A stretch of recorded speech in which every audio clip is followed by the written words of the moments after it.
O yawn, good morning mga lodi. Yawn, umpisa na naman ng ating araw. Yawn, matikabong bakbakan na naman yan mga lodi. Kahit linggo mga lodi, binabanatan. Yan para matapos lang ang ating ubas. Para pagka hindi na umulan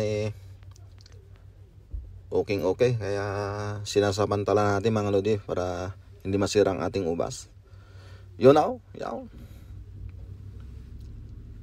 Ang galing ng pag-process ng red wine dito sa amin mga lodi, ang linis ng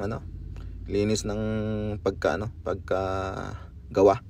Tinatanggal lahat yung mga sirang bunga para yung parang ating bino ay ating red wine ay matamis mga lodi. Matamis at saka masarap. Hindi naman sa matamis, masarap. Ayan mga lodi, ayan, patapon na natangkay yan mga lodi.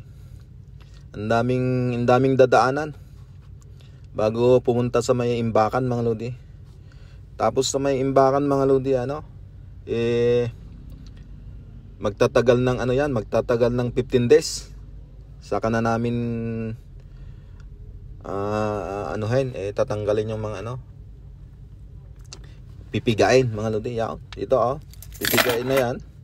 Tapos ilalagay na namin sa may barricks, may bote, yung malaki. May stock yan ng 1 taon mga lodi. Saka na namin ibutilya. Yan, magiging red wine na. Ciao. Ciao.